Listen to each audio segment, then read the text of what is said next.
We've enjoyed a Super Grand Prix here at Hockenheim this afternoon. Michael Schumacher has won the German Grand Prix. That makes it 11 wins out of 12 this season. Let me just confirm the result for you then. Schumacher scooping up those 10 points once again. Jenson Button 8 points. That actually takes him past 100 points in his career. Alonso somehow holding on to third place. David Coulthard denied his first podium of the season. Montoya fifth for Williams. Montoya last year's winner. Then Webber right up there in sixth place for the Jaguar. Pitsonia, who was in the Jaguar last season, actually was elbowed out of it. Seventh in the Williams. The Jaguar team will like that one. And Sato a point for BAR. So both drivers in the points of BAR. That's how it looks at the moment as we move into our 3-week break. Then Michael Schumacher, 110 points. Rubens Barrichello failed to score for the first time in a dozen races today on 74. Button third now, and a clear third too on 61. Trulli 46. Alonso 39. Montoya 6 behind Fernando Alonso. Coulthard moving up to 19. Raikkonen so unfortunate today on 18, and Takuma Sato has scored 15 points. And the Constructors' Championship, of course, still remains undecided, but a Ferrari will win that at some stage in the not too distant future. Super Grand Prix though, and all sorts of things happening right at the start of it, Mark. Montoya will be pretty upset the way he got away, I would think, from the front row. Montoya, disastrous start, but watch the Renaults. I mean, they were incredible, as we've seen before. Look at this, look, Montoya's left there dragging behind. The two Renaults like rockets. Kimi Raikkonen also gets a clean start, nearly gets the nose cut away from him, but gets through cleanly. But Michael Schumacher already taken a commanding lead. See here, the two Renaults split either side. One goes down the left, one down the inside.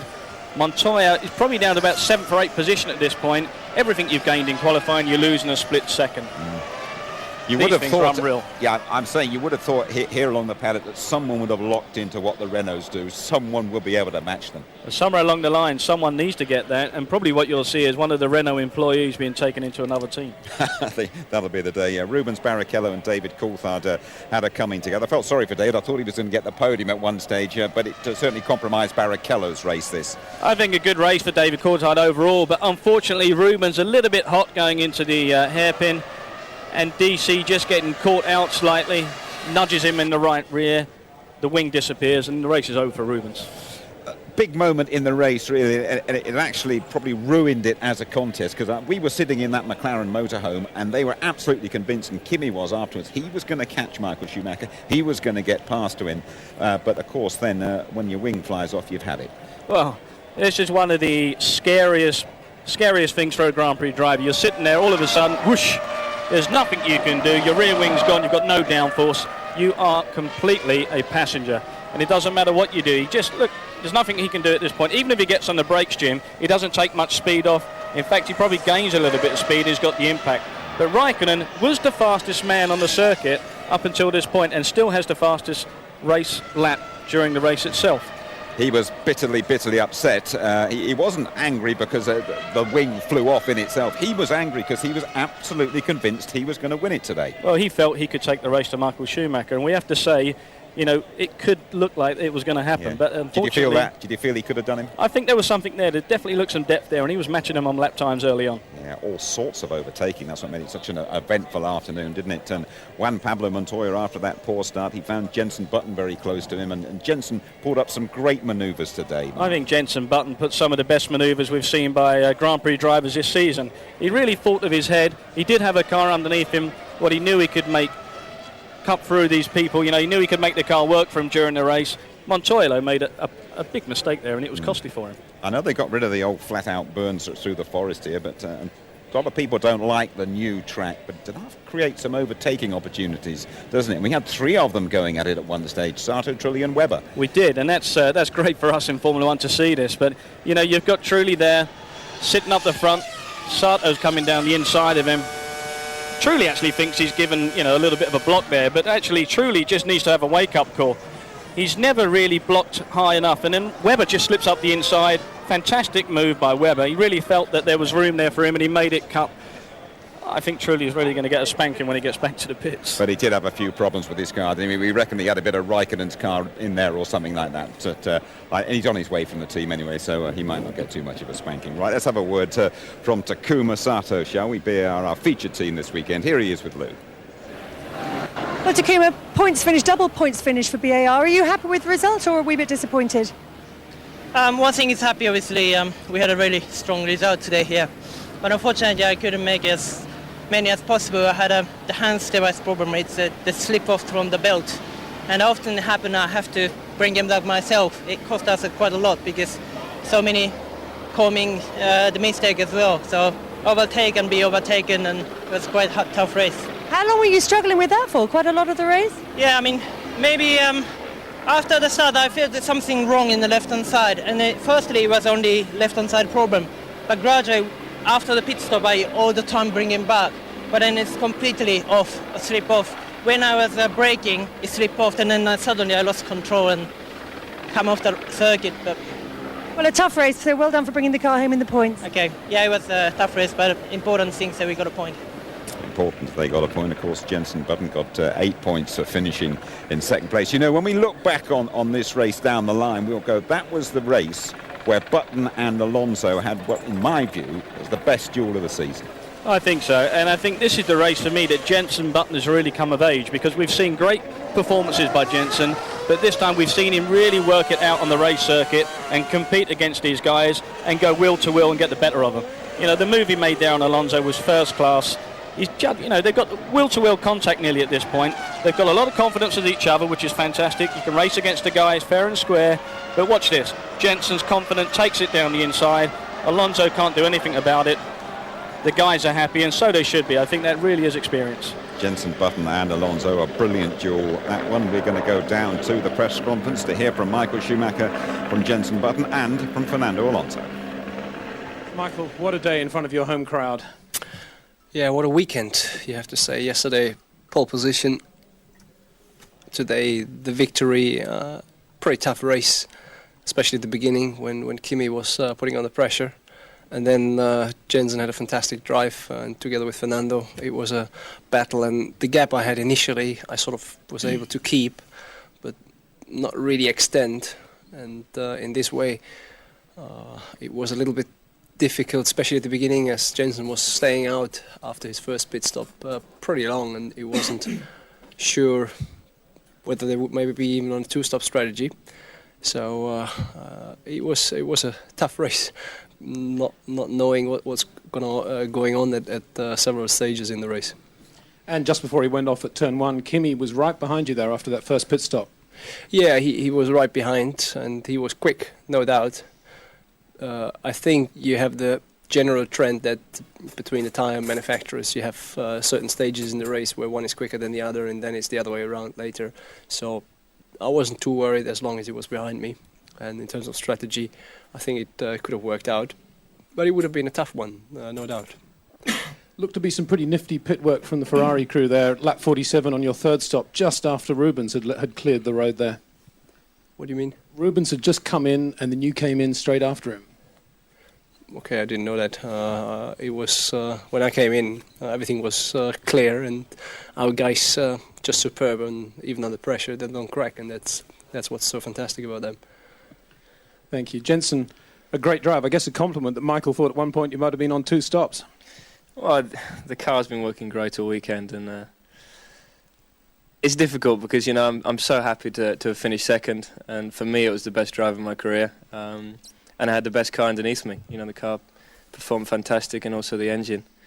But it's slightly disappointing that if I'd started third, it could have been a different story. It could have been a lot more pressure on Michael, which I would have enjoyed very much.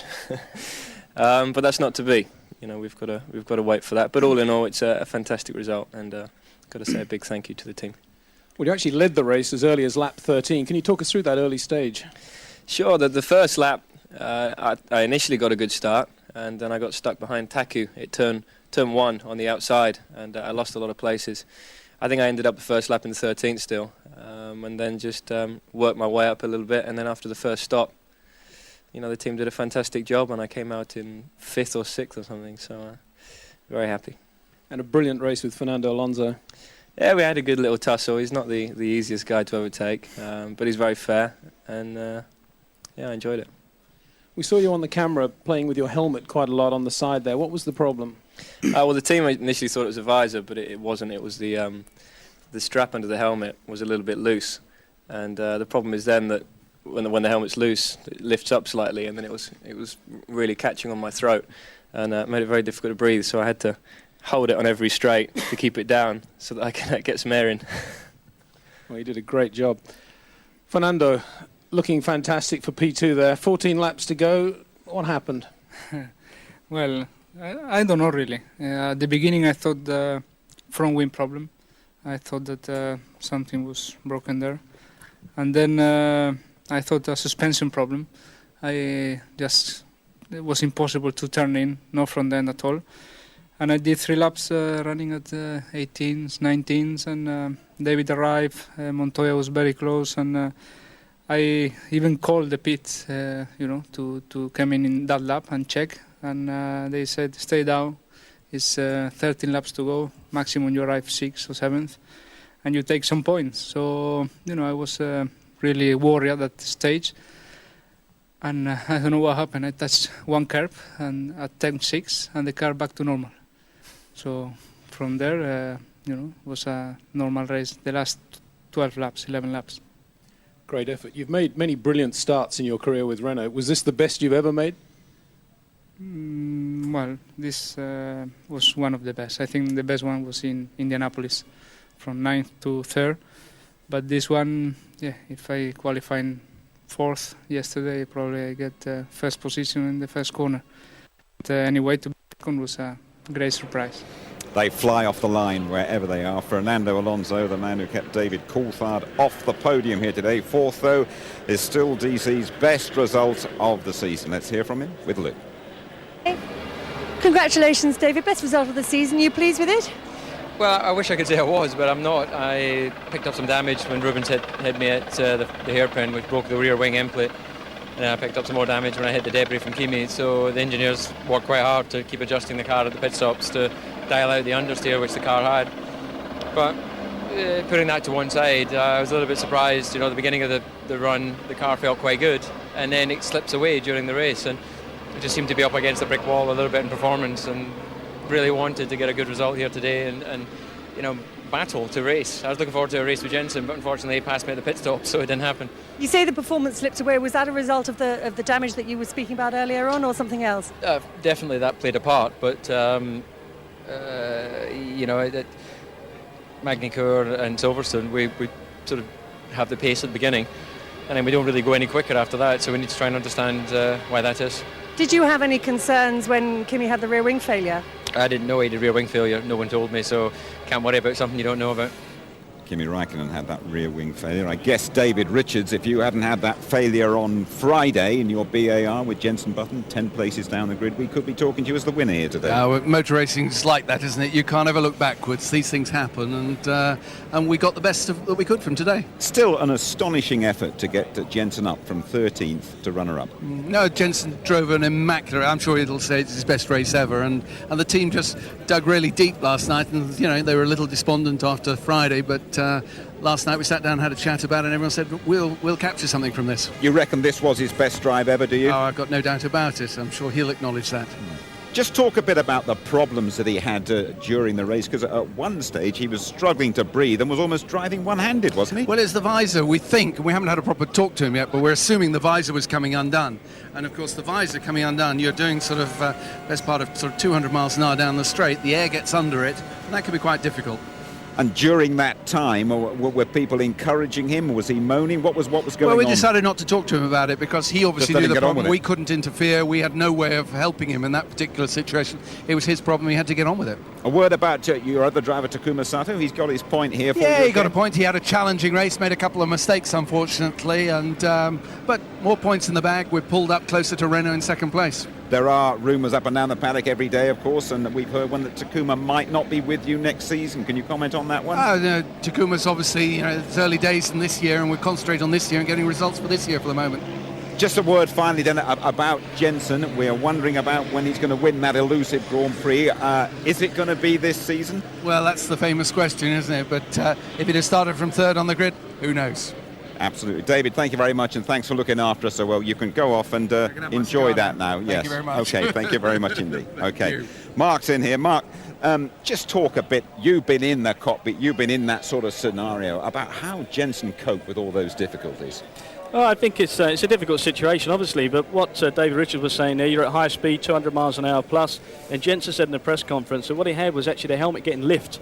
The airflow comes in over the front of the car, gets under the helmet, lifts it up, and literally pins your head back on the headrest. You don't have good visibility, it is difficult to breathe, and it's something that just takes your eye off the ball. I think overall he did an outstanding job to keep his concentration, and that's the real thing that you need during a Grand Prix, concentration. Just finally, it's a great way for us to take, before we take our break, we have left with a terrific race to remember.